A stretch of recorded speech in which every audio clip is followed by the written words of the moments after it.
I don't know exactly what started it. I suppose it was the collective unconscious taking the wheel, but I recently became very interested in Carl Jung's work. I don't believe in magic or anything psychic, but I do think that there is something that speaks to the core of all of us that can be found in all these super distilled tales. Cultures from different continents, cultures which never encountered each other, tell stories with absurdly coincidental repeating patterns. At the core of those are a hard gemstone of truth that speaks to our most essential human nature. I'm a fiction writer, so it does make sense that I'm interested in these things. Anyway, after reading some Jung, I decided to revisit Joseph Campbell's The Hero with a Thousand Faces. I've read it before, but now, with more context in my dome, I wanted to see what new ideas I could take from it. Well, if you've ever watched my channel, you know that Doom also lives in my head year-round, 24/7, 365. And when I read Joseph Campbell's telling of the story of Prince Five Weapons, I immediately began to not so much notice as feel parallels. That's the thing about myth. You know you've encountered one of these core truths by how it pulls at you. Subconsciously, which not coincidentally is where all of this starts, I think I've always felt the timeless nature of Doom. There's a purity to it. It's not trying to be a novel. It's not trying to be a movie. It is pure video game action. And I think that's partly why, 30 years later, it's not only still around, but flourishing. I think it's worth digging deeper into this to understand what makes a game with a silent hero and next to no story still resonate so strongly 3 decades later that people are actively pumping out hundreds of amazing mods and levels each year, when most games are completely forgotten in a small fraction of that time. Upon reading Prince Five Weapons and The Hero with a Thousand Faces, I felt the start of one possible answer. My mind began drawing parallels between Doomguy and this Bodhisattva, an earlier incarnation of the Buddha, and the pieces started to come together. I care about the mythic aspect of Doom, not the strict lore. Myths aren't about one person's story. They are told and retold and retold, with liberties taken each time, and we should all feel free to take these liberties. Myths are stories worn smooth to a perfected gem through thousands or hundreds of thousands of collaborations between a storyteller and a lively audience, providing feedback in real time. Myths are about when something in the story gives you or someone in your audience chills, and that's the part you keep in the next telling. I am one such storyteller, and you are one such audience, but if you are an audience that is religious about Doom lore, or, more reasonably, about Buddhism, well, this could piss you off. The hero's journey is an important part of many of the most popular myths, and the part that Joseph Campbell's The Hero with a Thousand Faces focuses on. The hero's journey is a universal story structure found in myths and legends across cultures. It begins with a hero in an ordinary world who receives a call to adventure. The hero often refuses at first, but is eventually compelled to act, sometimes with the help from a mentor. They cross a threshold into an unknown world where they face tests, allies, and enemies. At the heart of the journey, the hero faces an ordeal, often a symbolic death and rebirth, where they gain some kind of treasure or insight. They then return to the ordinary world, changed by their experience, and bringing that wisdom or power back to benefit others. It's not just a story of external events, but a reflection of inner transformation. There are parts of that sound like Doom, and parts that are so different that they have you wondering how wrong the rest of this video is going to be. But hang with me. I think we can all point to 100 powerful stories that use the structure laid out here, but we can also acknowledge that there is something very stirring about Doom, even though it doesn't match this. There are archetypes at work here, but we're going to have to explore further.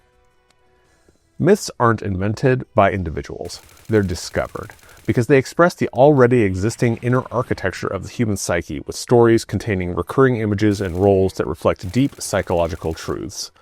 Myths show us the shape of our subconscious mind. We all see our external similarities, but I think we think of ourselves internally as completely unique individuals because our inner shape is invisible.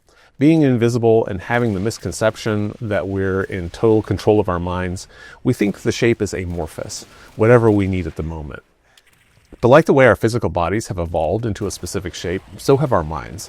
And these stories socket into them and show us that shape almost as negative space. Some have taken this most basic formula of the hero's journey and manually applied it to a story, like George Lucas with Star Wars. And that has affected a lot of people powerfully. But Jung distrusted this intellectual and conscious approach to aping something in a few months that our collective subconscious minds spend thousands or hundreds of thousands of years doing. He thinks the results are shallow, and I tend to agree. The stories that are shaped by the subconscious mind contain more interesting truths, and that's what seems to be happening with Doom. I don't think that these awesome dudes realized that they were creating myth when they made their game. I'm sure they knew it was great, but to think it would still be going strong 30 years later with no signs of stopping? It was the opening of the source code that allowed for this. Yes, by allowing people to create their own levels and mods, so literally it can continue beyond what the original tellers could possibly have time or motivation to create. But also, in all that iteration, we see patterns arising, saying what Doom is and what Doom is not. Some try to integrate more storytelling techniques found in other mediums. Some try to create slower affairs, and I certainly don't think that should be discouraged. There's room for everyone's attempts. There's more content than you could play in 10 lifetimes already out and more coming out daily, and there's something here for everyone, so never judge someone for creating an experience they like and you don't.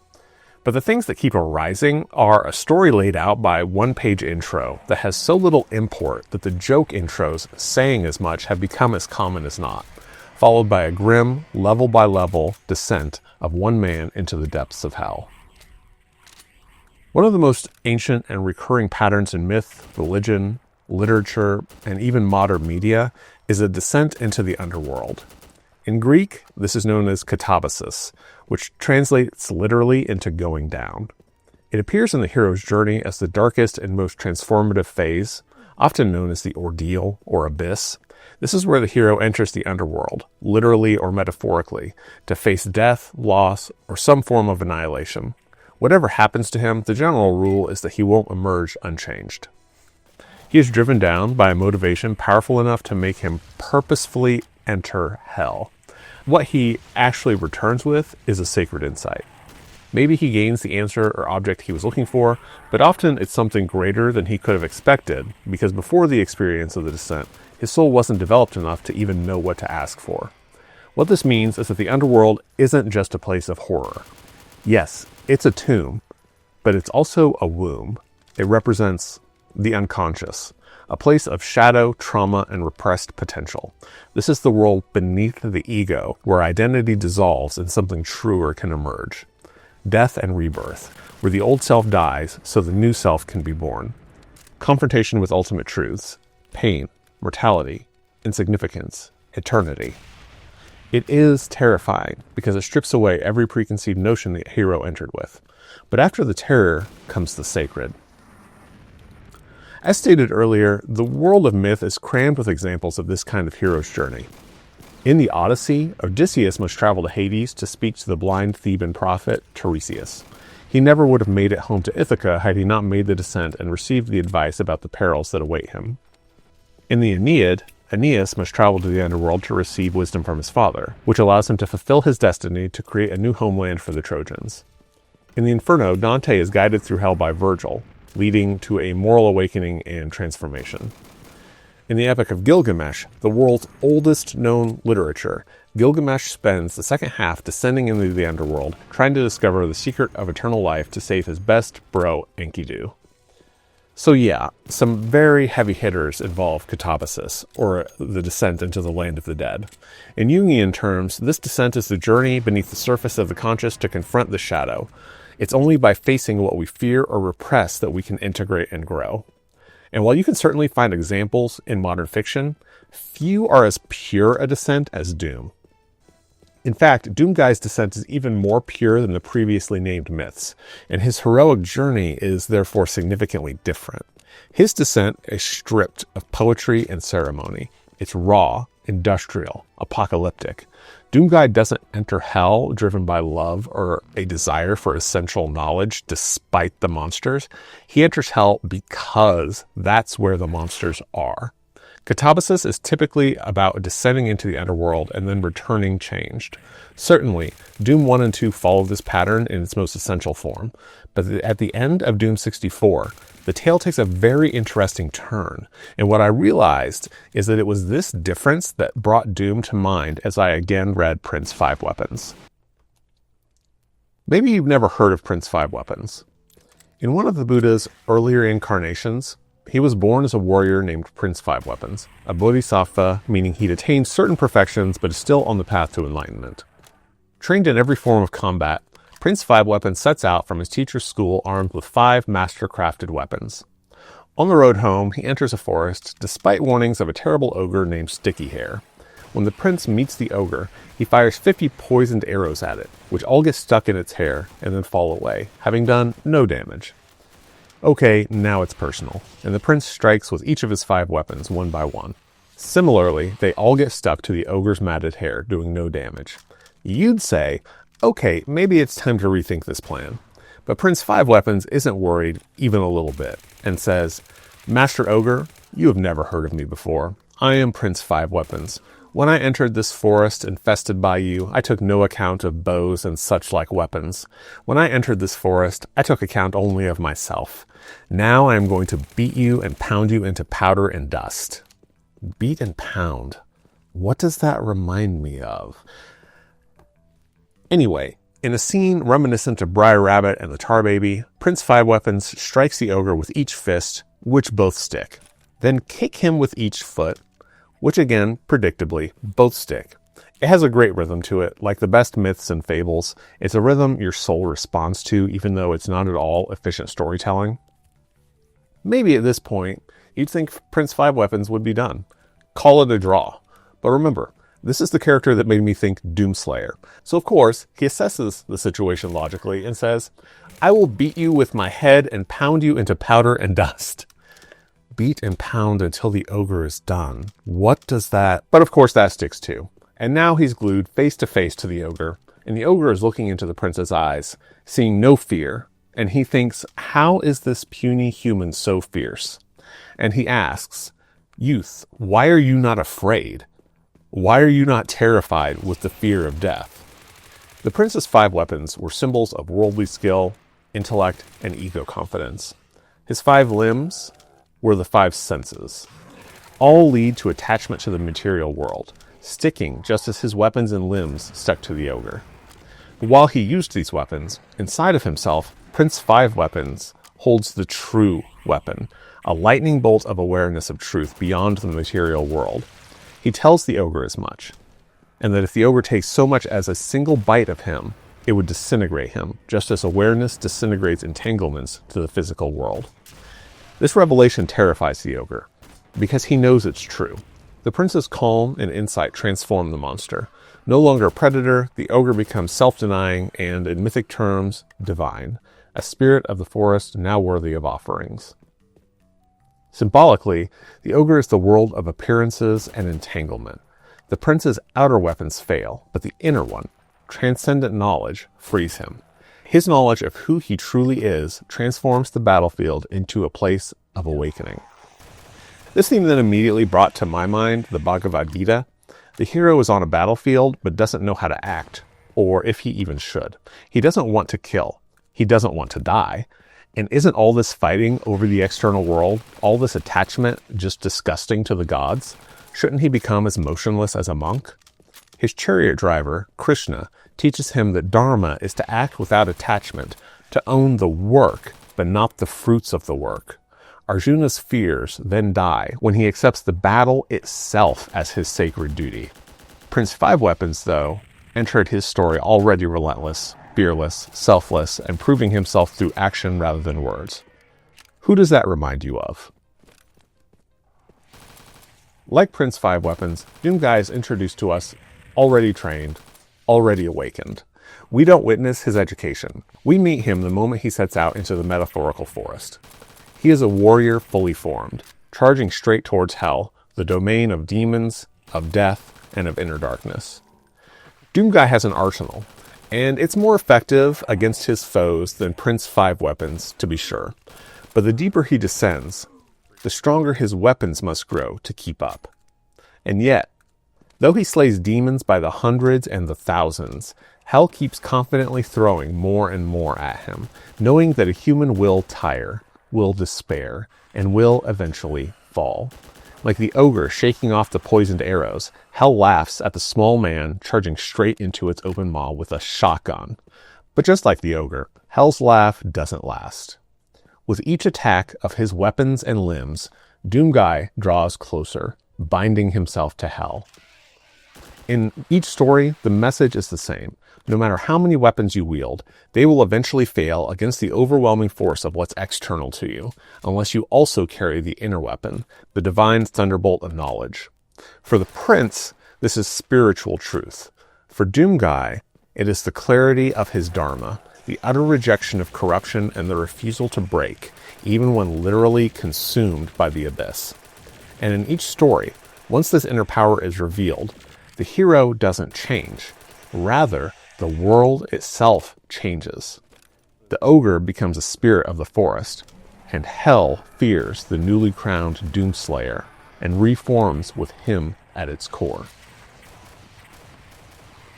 When Prince Five Weapons headbutts the ogre and looks him dead in the eyes, the ogre realizes this is what the prince wanted all along. That's the exact terror the demons feel when Doomguy closes the portal. The Doomguy isn't trapped in hell with the demons. They're trapped in hell with him. Most classical heroes' journeys involve transformation through ordeal. A reluctant or untested figure is called, resists, endures trials, and comes back changed. But Doomguy isn't reluctant. He doesn't hesitate, doesn't question, doesn't even speak. He is complete from the outset in terms of resolve, focus, and will. And yet by the time we reach the end of Doom 64, something subtle but mythically powerful has changed. The mother of all demons is dead. The blood pours from your eyes as you stand in defiance. As the only Marine to endure the slaughter, you decide to remain in hell and ensure no demon ever rises again. The end. This time, he decides to stay in hell forever. The end.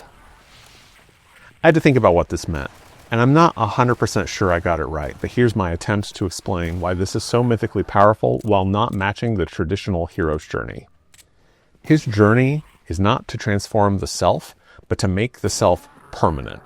In Doom 1 and 2, like other heroes who've descended to the underworld, he returns to the world of the living. At the end of Doom 64, though, Doomguy is no longer just fighting hell. He is choosing hell. He seals the gates to Earth and remains behind, not because he's changed, but because this is who he is. The final act isn't a decision so much as a ratification of everything he's always been. The world sees who he is, and the world changes around him. So oddly, it's an external evolution, not an internal one. Apotheosis is often a stage in the hero's journey, but this is a strange one because it is a much more literal apotheosis.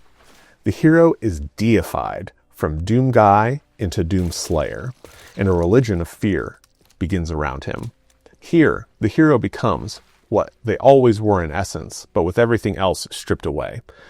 Unlike with other heroes, though, that extraneous stuff never got in the way of Doomguy's dharma. It just obscured it to the world. So his journey is not one of transformation, but of revelation.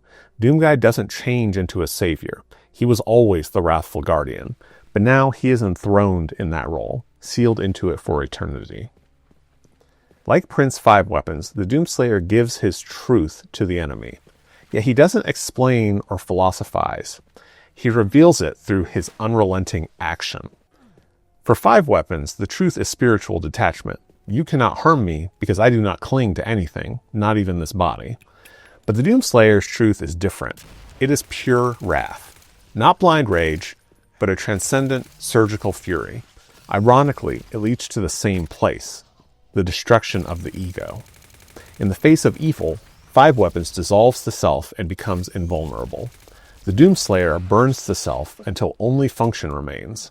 Where Prince Five Weapons says, "I am not this body," the Slayer says, "This body is an unbreakable weapon." Both render fear meaningless, not by mastering it, but by becoming something beyond it. Doomguy's action is the doctrine. In the myth of hell, the Doomslayer is a new myth. He tames hell by becoming hell's hell. This is where we enter really dangerous territory, because if Doomguy is modern Prince Five Weapons, and Prince Five Weapons is a Bodhisattva, then by the transitive law, Doomguy is a Bodhisattva. It's not my fault, it's a law. I'm following the law. But I'm no expert on Buddhism or Bodhisattvas, so I was blown away when, while following this thread through research, I found Ksitigarbha, a transcendent Bodhisattva of Mahayana Buddhism, aka the Bodhisattva of the Hell Realm. This is going to be a very shallow interpretation, but Ksitigarbha descends into hell to help and save suffering beings, and he has made a vow, as long as hell is not empty, I vow not to become a Buddha. Only after all beings are saved will I myself attain Bodhi. While of the Doomslayer it is said, they are rage, brutal, without mercy, but you will be worse. Rip and tear until it is done. Ksitigarbha knows that only he can help those tormented by hell, saying, if I do not go to hell to help the suffering beings there, who else will go? Likewise, only the Doomslayer can fulfill his role of containing hell.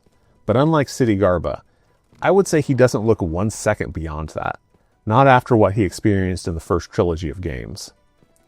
There is an idea in Jungian psychology of a syzygy, which is actually an astronomical term about heavenly bodies aligning, but in Jungian work basically equates to things that make up a yin-yang. The Doomslayer is like Ksitigarbha's inverse image. The 6 perfections of the Bodhisattva path are generosity, ethical conduct, patience, perseverance, meditation, and wisdom. The Doomslayer is generous, in both giving himself to protect the living and in giving his violence to demons. There is no action more ethical than ripping and tearing hellspawn, the manifestations of immorality. His patience and perseverance are demonstrated by the millennia he dedicates to the task. His meditation is the samadhi of pure, relentless violence, and his wisdom is found at the wrong end of his double-barrel shotgun. This sounds absurd, and it partially is, but this is a modern myth. And in our absurd world, how could truth ever not contain absurdity? Truly, Doomguy never falters, hesitates, or complains. And his rage isn't chaotic.